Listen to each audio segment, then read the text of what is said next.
here we are at the 13th edition of Dhanam D-day. And to welcome you all formally to this glorious 13th edition, may I have on stage Mr. Kurin Abraham, Chief Editor and Managing Director of Dhanam Publications. Mr. Tom Jose, IAS, Chief Secretary, Government of Kerala, and Chief Guest of the evening, Mr. Arun Kumar, Founder and Group CEO, Strides Pharma Science Limited, and Keynote Speaker, Dr. Mohammad Majid, Founder and Chairman, Sami Sabinsa Group, the stars of the evening, Dhanam Business Excellence Award winners, distinguished guests, jury members, sponsors, members of the media, my colleagues, ladies and gentlemen. Good evening and welcome to the celebration of success. This is the 13th edition of Dhanam Business Summit and Award Night.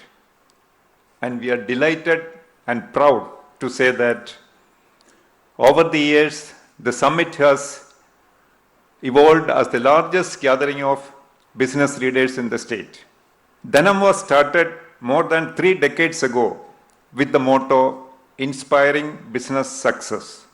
You all know the emerging world is full of opportunities and challenges. We are fortunate to have with us today 3 outstanding leaders, one an accomplished administrator and 2 global business leaders who will share their life experiences and how you can overcome the challenges.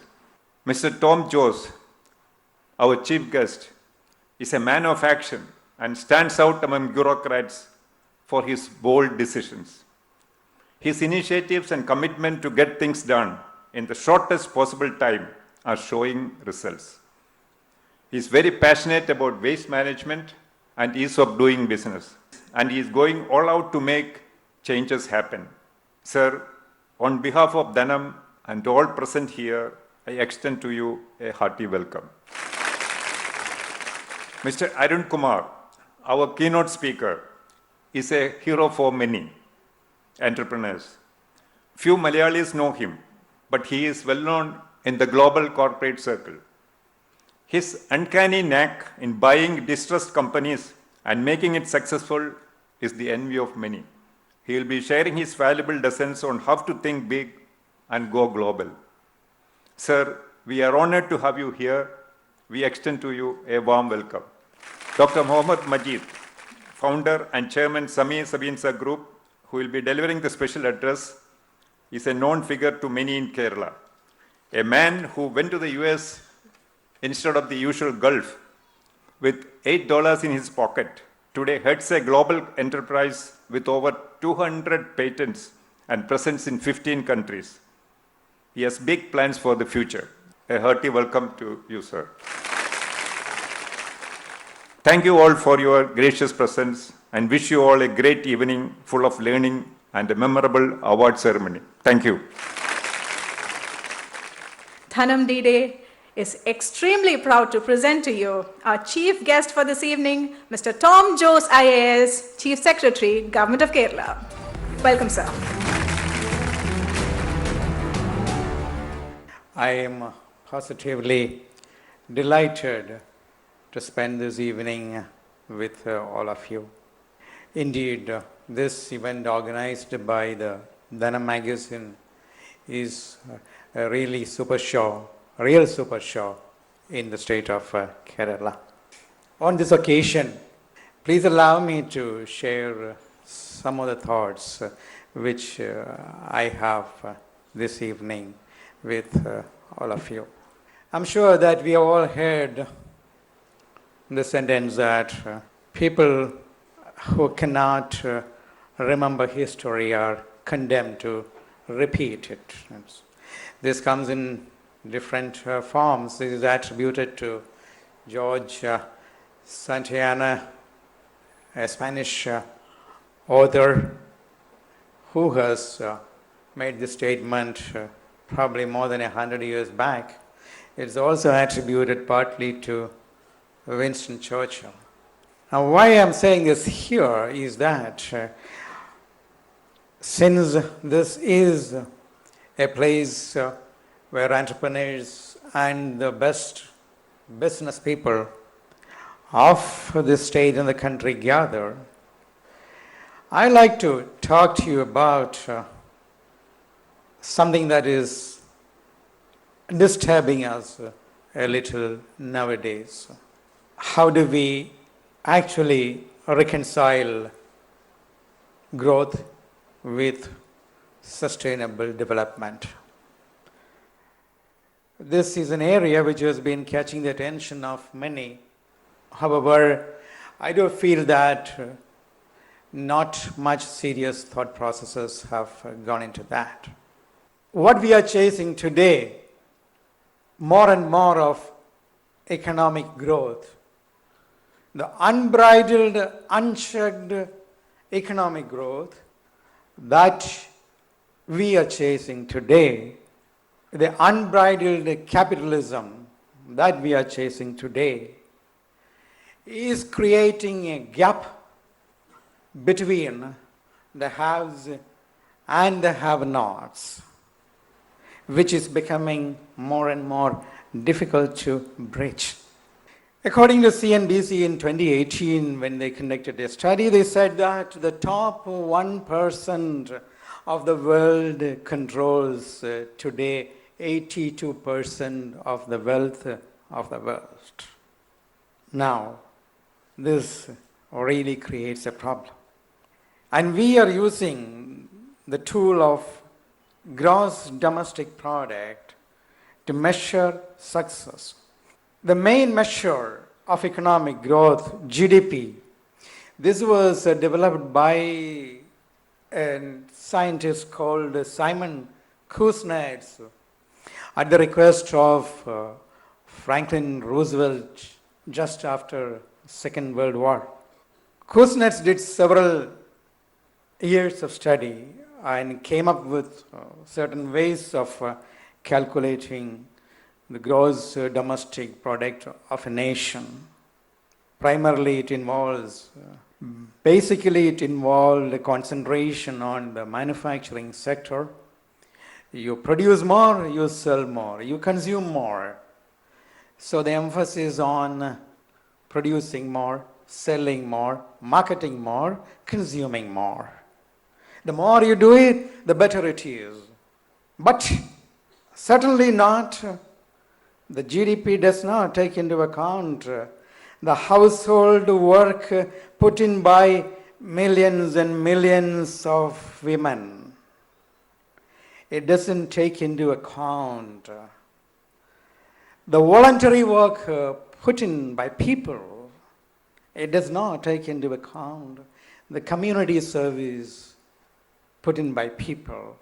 All those things which are adding quality to our physical lives are not considered by economists when they compute GDP and when they decide upon whether a nation is progressing or not.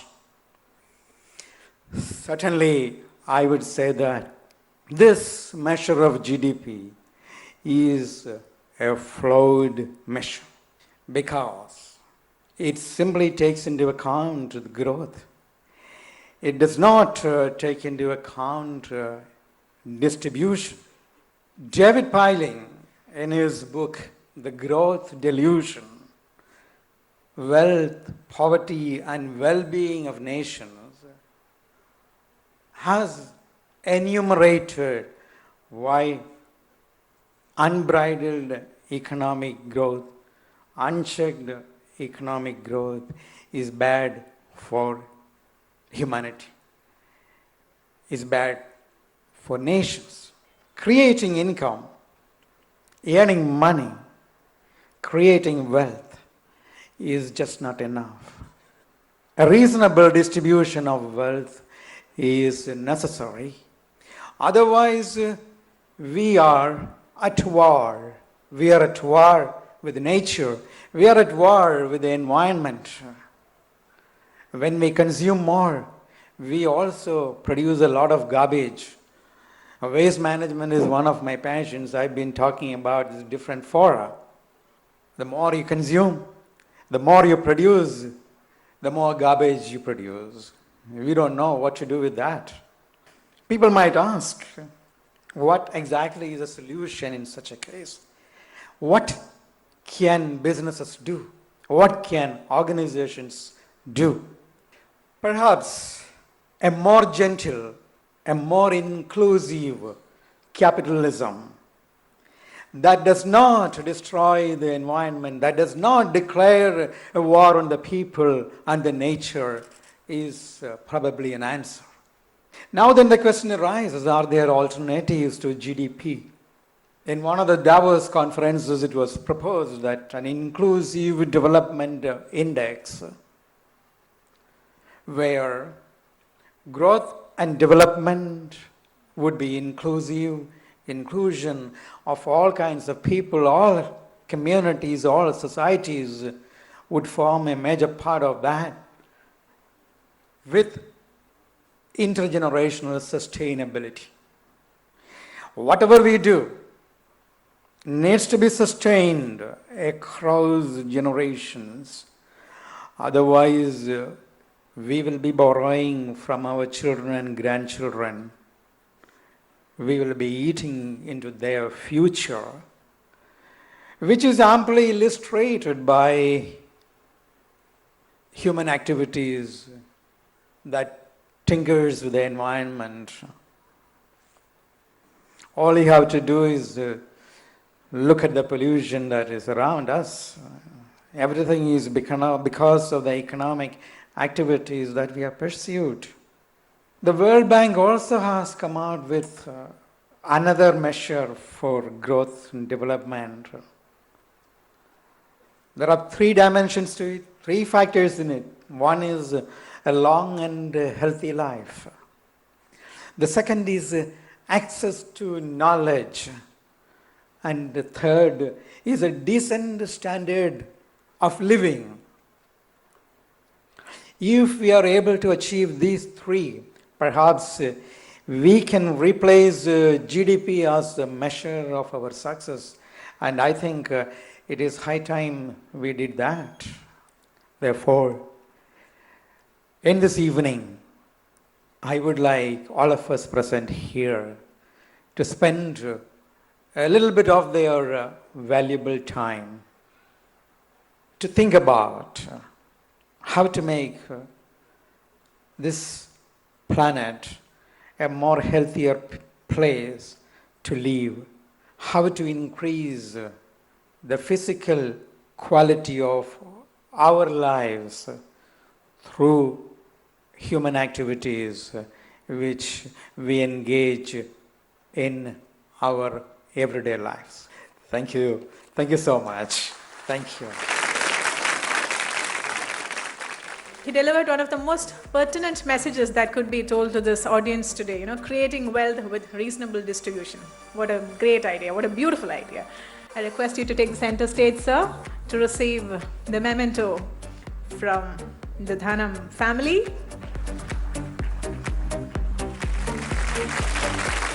Our keynote speaker this evening is a first-generation entrepreneur known for his intellect in picking difficult to operate domains with high scarcity value. He is also credited to have co-founded and built India's largest fully integrated animal health company, Sequent. Adjudged the recipient of the Ernst & Young Entrepreneur of the Year Award in 2000 and many bigger awards later, Dhanam is extremely proud to present to you Mr. Arun Kumar, founder and Group Chief Executive Officer of Strides Pharma Science Limited.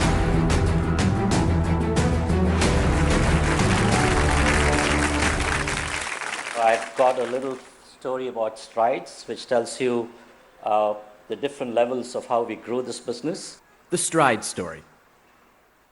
The beginnings. The year was 1990.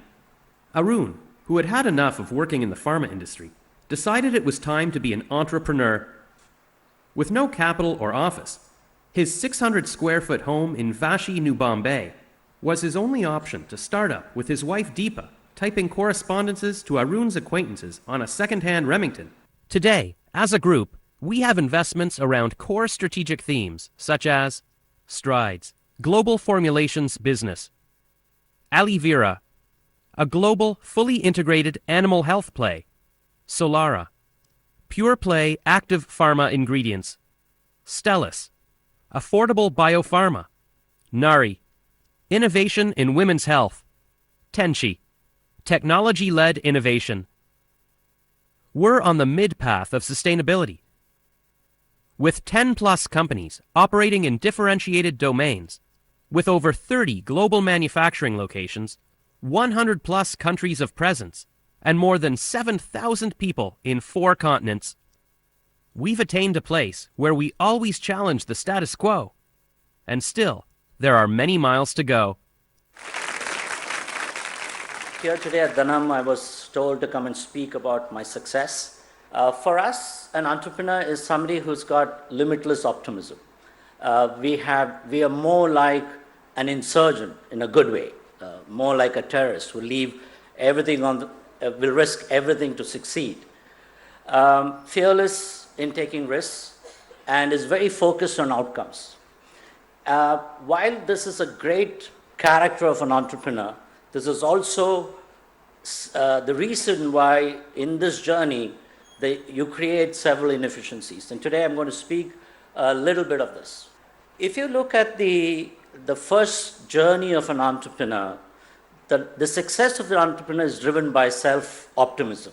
It's about this insurgency in oneself that you can do anything in life, anything with life, and you can get to a certain result. Accepting inefficiencies and living with inefficiencies is not acceptable. So you have to accept inefficiencies and then leave them away and solve for that. And the most important phase of leadership, and what we think is what we are currently embarked on, is when we actually get people to get the results we want and surround yourself with people who are better than you, and they look up to you not because you're a successful entrepreneur, but because you're a great person who can lead an organization and to focus on championing the change. So today, what we are focused on is leading the change. And leading the change is when you have a perspective and you're actually creating a legacy of what you want to be, and then you have a set of people actually executing on those results. You, of course, bring in a high quality of governance, high level of optimism and engagement with people, and this is the most beautiful journey. And when you lead change, you are actually making capital benefits for yourself to the success of your people, and that's even more enjoyable. And in my view, when an entrepreneur is done getting results for themselves, and when inefficiencies are accepted, we should accept that wealth and fame will not give us the sense of conclusion. It will not give us a sense of conclusion at all. It is important for us to embark on leading change, which impact other people. And there is no more currency value than this change. There is nothing more valuable than the change that you lead. I'm sure you'll enjoy the journey. Thank you all. We very often hear that failure is the stepping stone to success, but we very rarely get to hear in detail about the failures that have gone into the making of super successes.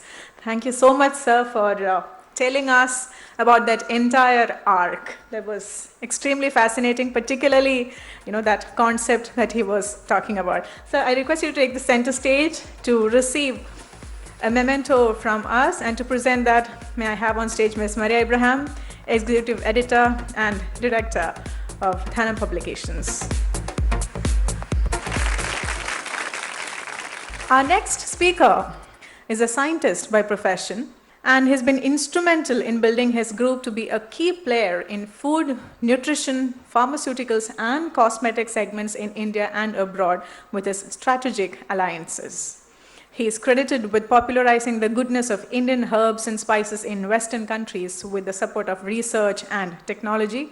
It's my pleasure to invite on stage Mr. Mohammad Majid, founder and chairman of Sami Sabansa Group. I will talk about my business, but let me introduce myself. Basically from Koilon, born, brought up, educated. Then I went to pharmacy school at Trivandrum. belonged to the first batch of pharmacy student from Kerala. Then I worked for the pharmacy school for a year and a half. Then I made a decision to go to America. 1975, landed in the US. I worked in the pharmacy for about 6 weeks. After working in the pharmacy for 6 weeks, I realized I am not cut out to be a pharmacist. So I decided to change my job. I got into pharmaceutical manufacturing. Pretty good exposure there for a year and a half to 2. Then I decided, no. I applied, finally got into Long Island University to do my master's. I just started about 2 weeks into my college. I was able to get into Pfizer, one of the biggest pharmaceutical companies there. 86, I finished my PhD. 88, I decided I'll go into business. In about a year, I spent all my money. It was a $250,000 savings. I'm almost nil. But in the US, you don't need money. You need good credit, excellent credit. And I had that. I survived one more year. In the meanwhile, I made a product called slow release niacin powder. That was a runaway hit product for me. I was still working out of the basement of my house, and I had one company wanted the distribution of my product. I gave it exclusively to him. They distributed. They are very good at distribution. They sold at the height about 150 tons a month, and I will get $1.50 per kilo. So sitting in my basement, I was making good money. That gave me the courage to look at something else. So I moved on and I looked at natural products. While all that is happening, I was marketing my niacin also. Then I finally learned India has a lot of natural products.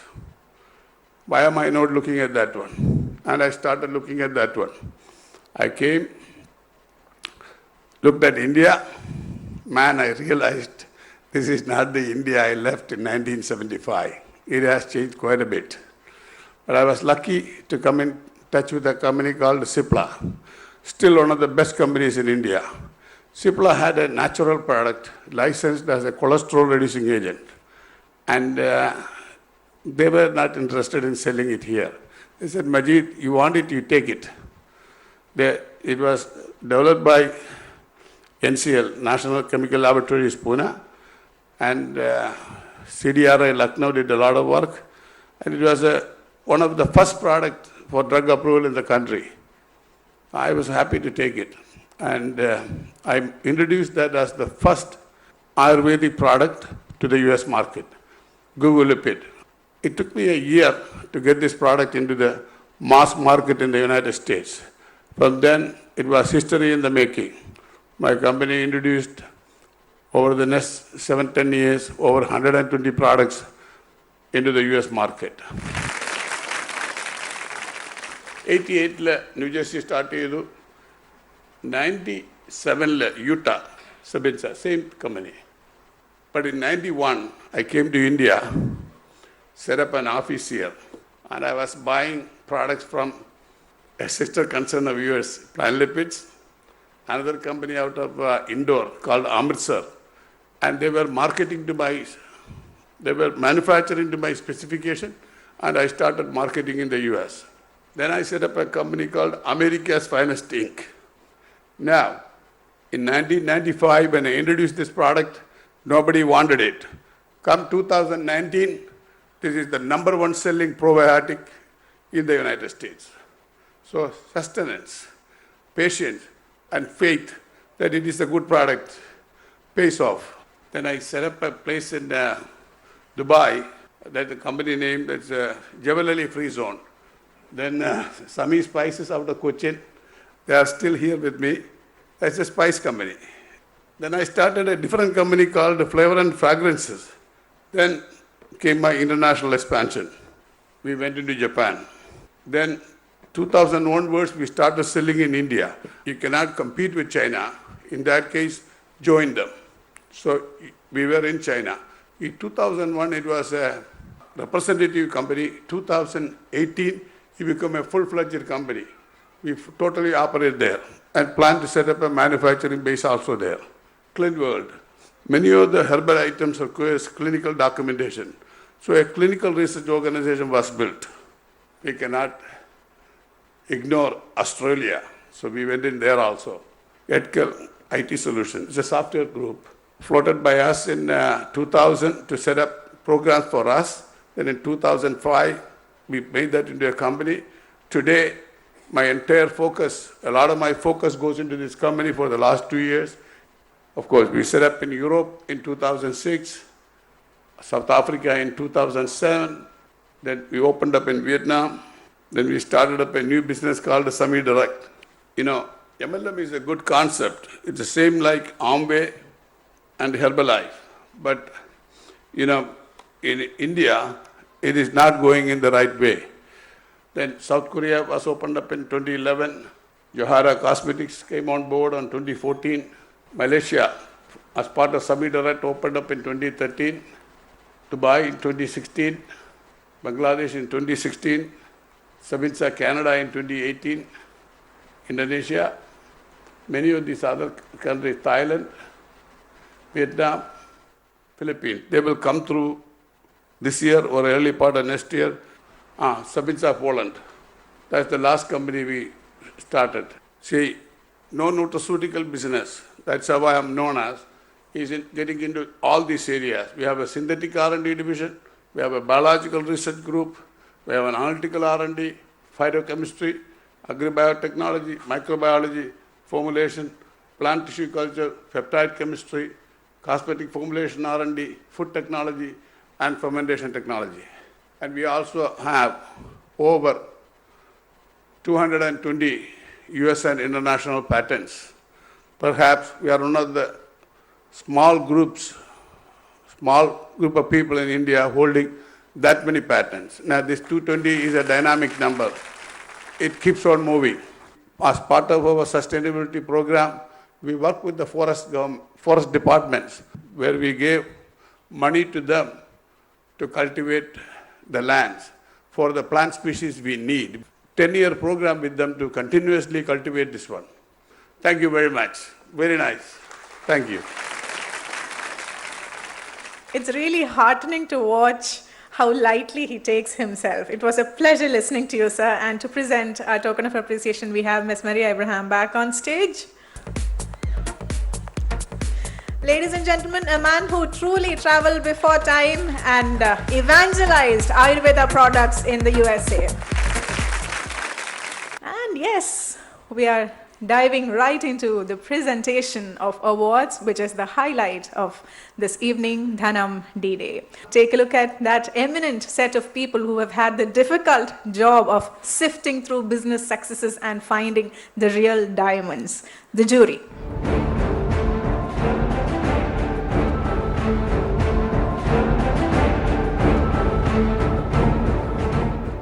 We have 5 segments of awards to be given away, and the very first one is Nri Businessman of the Year. Adib Ahmed is a multifaceted professional credited with establishing and managing successful and diverse companies like the Lulu Financial Group, 2014 Holdings and Tables. Recognized for his visionary leadership, insightful entrepreneurship, and devotion to social responsibility, Adib today is applauded as a respected global Indian business leader within his industries of operation. Dhanam is pleased to honor Mr. Adib Ahmed, Managing Director, Tables, Lulu Financial Group and 2014 Holdings, the Dhanam Nri Businessman of the Year 2018 Award. May I request our chief editor to accompany our chief guest for the evening, Mr. Tom Jones, onto the stage to present the award. And joining them on stage, Mr. Arun Kumar, founder and group CEO of Strides Pharma Science Limited, and Mr. Venugopal C. Govind, our close friend and eminent financial consultant, and of course, jury chairman. Ladies and gentlemen, presenting to you NRL Businessman of the Year, Mr. Adib Ahmed, Managing Director, Lulu Financial Group. Firstly, let me thank the entire team of Dhanam magazine for inviting me here and presenting me with this Nri Businessman of the Year award. It's truly humbling. It's just the beginning of careers for entrepreneurs such as myself, and being recognized in a stage amongst this honest gathering is truly motivating. So firstly, let me congratulate Dhanam magazine for such a wonderful work that you've been doing for last 13 odd years, educating people on many various most critical subjects. And of course the jury to nominating me and taking me into account. So thank you very much. Our next category of award is Woman Entrepreneur of the Year. Asha Sebastian Matathil, the designer and founder of MOD, has created a niche segment in the jewelry industry, reinterpreting traditional concepts with modern aesthetics. Dhanam is pleased to honor Ms. Asha Sebastian Matathil, founder and chief designer, MOD Signature Jewelry, the Dhanam Woman Entrepreneur of the Year 2018 award. Joining our chief guest on stage to witness the presentation of this award, Mr. Nawaz Miran, Chairman of the Eastern Group, Mr. Abraham Tharian, Executive Director of V-Star Creations and former Executive Director of South Indian Bank, Mr. Mohan Kumar, General Manager, Marketing, Dhanam Business Magazine. And ladies and gentlemen, presenting to you the Woman Entrepreneur of the Year, Ms. Asha Sebastian Matathil. I'm absolutely honored, sir, to receive this award from you, and I thank each one of you. I'm greatly glad, I'm extremely glad to be in front of such wonderful gathering and in front of my entire family here. I thank the jury and Dhanam Publications for choosing me as the Woman Entrepreneur of Year 2018. Thank you once again, Dhanam Publications. The third and the last one in this lot is the award for the best SME enterprise of the year. They created a trend in the food space of Malayalis, offering a healthy choice of products for the dining table, starting from breakfast to dinner. Manila Food Tech Private Limited, the ambassador of good food, has been part of the households across the country and abroad for years, combining the richness of the traditional food with the needs of the modern days. The SME Enterprise of the Year, Manila's Food Tech Private Limited. Joining our chief guest on stage to present this award, Mr. K.P. Padmakumar, former chairman of the Federal Bank Limited, Mr. Harikumar K., Managing Director of TCC Limited, and Ms. T.S. Jeena, Associate Editor of Dhanam Business Magazine. Receiving the award in behalf of the company, Mr. Sajeev Mandela, Chairman.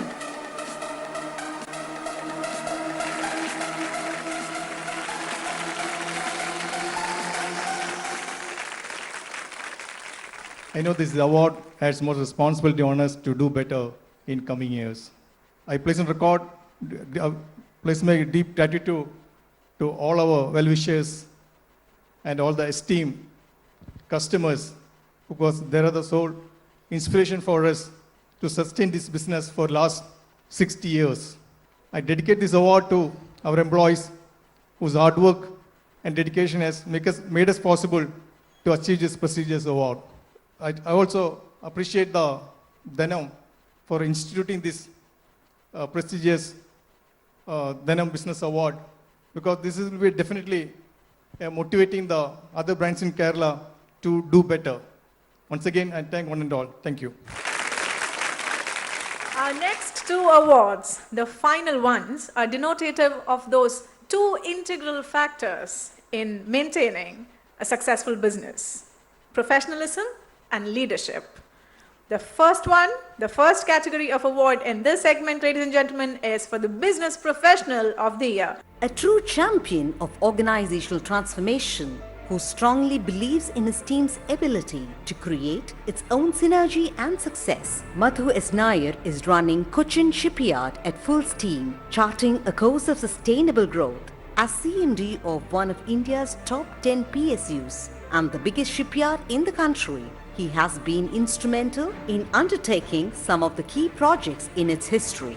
Dhanam is pleased to honor Mr. Mathues Nair, Chairman and Managing Director, Cochin Shipyard Limited, the Dhanam Business Professional of the Year 2018 award. I request Mr. Kurian Abraham to escort our chief guest back onto the stage, and joining them to witness this presentation, Dr. V.A. Joseph, former Managing Director and Chief Executive Officer of South Indian Bank, Mr. Prasad K. Panikar, Executive Director of VPCL Kochi Refinery, and Ms. Maria Abraham, Director and Executive Editor of Dhanam Publications. The inspiring trajectory of growth from an executive trainee to the chairman and managing director of a company. Presenting to you the Business Professional of the Year, Mathues Nair.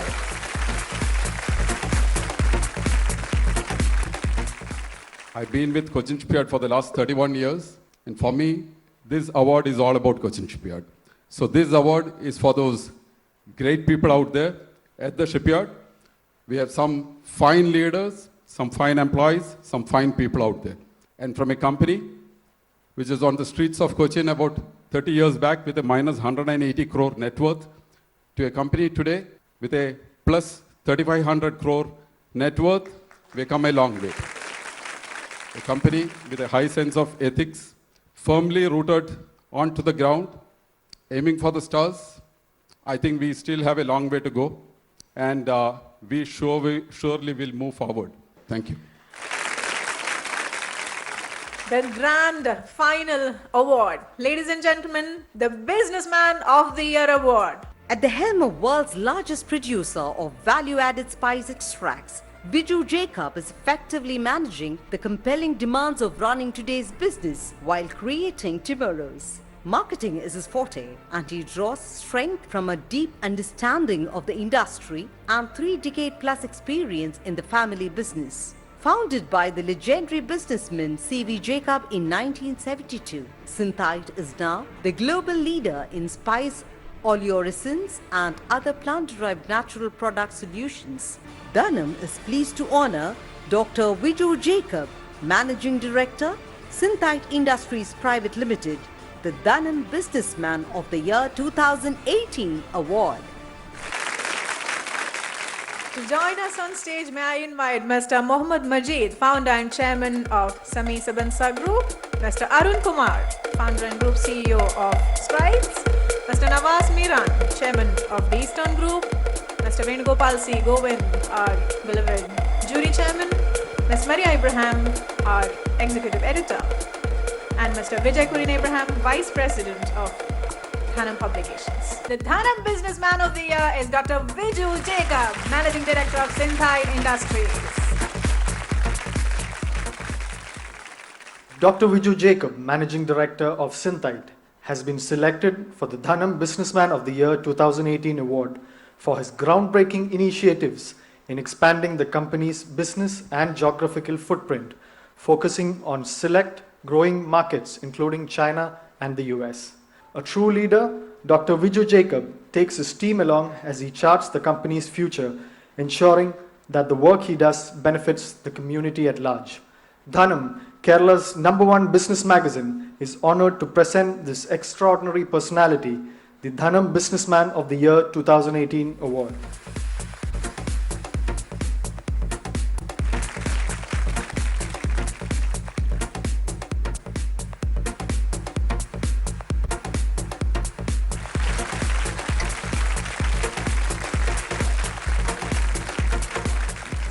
I take this opportunity to thank the pillars of Dhanam, Mr. Managing Director, Mr. Kurian Abraham, and Mrs. Maria Abraham, Director, for considering me for this award and recognizing the success of Synthite. I am obliged to my father and mentor, Mr. C.V. Jacob, founder, chairman of Synthite, and the man who laid the foundation for us to build. Quoting Mr. C.V. Jacob, I believe that the secret success emanates from a pioneer idea backed by systematic planning, hard work, and humility to accept the outcomes as God's will. I dedicate this award to him. Our journey towards success was never easy. I always had the support from my family, my fellow directors, and team at Synthite. Once again, I thank you all, and it's my pleasure to receive this award. Thank you.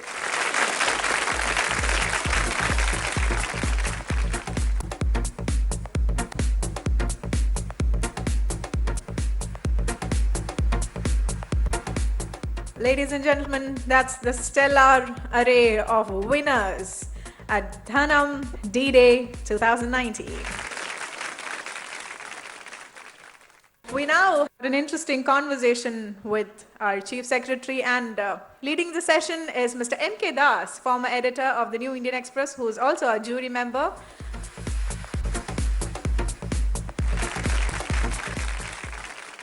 I would like you to talk a little bit more about the more ambitious project that you have initiated now in the aftermath of last year's floods, the creation of a new Kerala, Nava Kerala. I think it is doing well. Right now, the situation is something like this.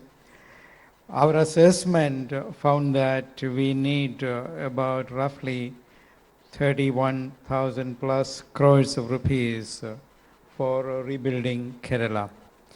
And the Chief Minister's motto in this case has been that when you build a better place. It's not simply replacing what you have lost. You are actually building something better so that the people of Kerala would have a better quality of life and life experiences. Now that takes a little bit of time. Things are moving. I represent an organization called the Pravasi Think Tank, because we have lined up about 70 outstanding businesses, professionals and scientists all over the world, Malayalis, to help the Nava Kerala activities. Which are the sectors you identified based on the grassroots level requirement? We want to know which are the sectors and how we can participate in those activities.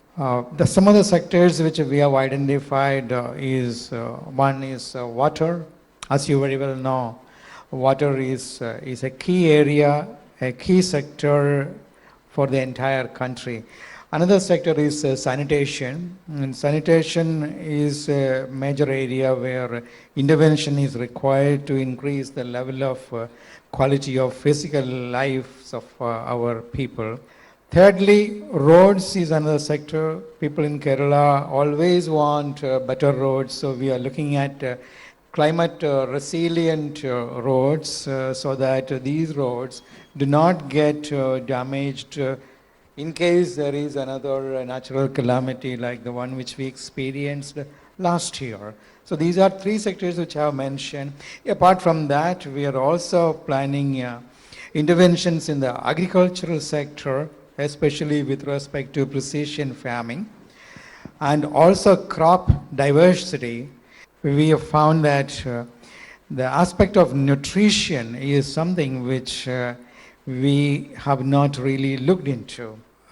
We are prone to a lot of lifestyle diseases because of our eating habits. Now the answer to this is crop diversity, in the sense that you look at different forms of food, plant, meat, fish, eggs. There are several varieties of plants which we can eat. But crop diversity is something that nobody has actually looked into. So these are some of the interventions the government is planning with assistance and cooperation from everybody. I think we can probably build a better Kerala. First of all, let me congratulate you for getting the #1 position under the health sector from the Niti Aayog for Kerala. We are really proud of that. Thank you. My question is regarding the waste management, which I believe is your subject of interest. So we normally see a lot of dumping taking place in various places on the roadside. Is there any particular office or some place where we can take action against these elements? There are several laws on which we can use to take action against such people. In certain cases, yes, we do as well. So what the current government has done is that we have taken a decision to set up 7 waste processing modern day plants in Kerala. The first one has been tendered out after a series of processes involving negotiations, studies and so on and so forth in Calicut. So this one is going to come up in about 18 months' time. We had a problem with the plant that was to be set up in Brahmapuram in Cochin, and I am confident that we will be able to start operating the plant again in about another 20 to 22 months or so. Similarly, other plants are being planned in Palghat, in Kollam, and also in Kannur. Now, meanwhile, the question would be, what are you going to do with the stuff? We are in the process of setting up recovery centers. We recently had a drive on June 12th for a cleaning drive to remove some of the garbage. We have been able to take out roughly about 4,000 to 5,000 tons from the roads of Kerala, but they keep coming back. So we have to take care of the garbage which we produce. For this, we need assistance from the communities. We are in the process of educating people, but still there is certain amount of resistance. The Shujitva mission, which has been set up for this purpose, is trying exactly to do that. This is something which is going to take a little bit of time. We are given ourselves about roughly 2 to 2.5 years, 2 years, let us say, where I think significant progress would be there. That much I can assure you. The government is seized of this matter. This is one of the top priorities of the government. We are even thinking of setting up a waste management authority solely for this purpose in the state. Thanks a lot. We have one more special memento, rather a gift to be presented to our chief guest. So to present that, can I have Mr. Sunil Pankaj also on stage? He's done a beautiful caricature of our chief guest, and that's going to be presented by Mr. Das.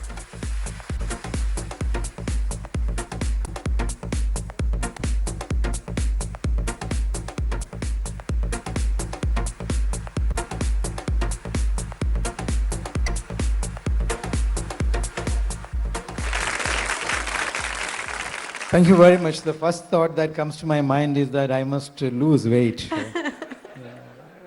Redouble and renew my efforts at losing weight. Well, thank you very much. It's a very nice gesture, very sweet gesture. Really appreciate that.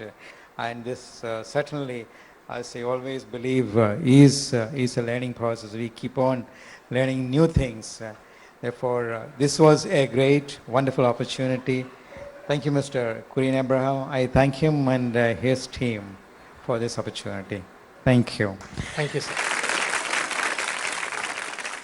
And now, to deliver the vote of thanks, can I have on stage Mr. Paul Thomas Chiramail, Manager of Marketing, Events and Special Projects from Dhanam Publications Private Limited. What an enlightening, entertaining and inspiring evening we have had today, and I am privileged to deliver the vote of thanks for such an occasion. Today's proceedings have been graced by none other than the Chief Secretary of Kerala. Let us all join hands and give him a big, thunderous round of applause and a very big thank you, sir, for coming today and gracing this occasion. Ladies and gentlemen, join hands again and give everybody a big round of applause. Thank you all and wish you all a very good night. Thank you, Mr. Paul. You know, Oprah Winfrey famously said, the more you praise and celebrate your life, there is more in life to celebrate. So Dhanam will continue to celebrate business successes for this very reason and upkeep this beautiful tradition of Dhanam D-day in the years to come. So until we see you next year, together, let's keep working and succeeding. Thank you.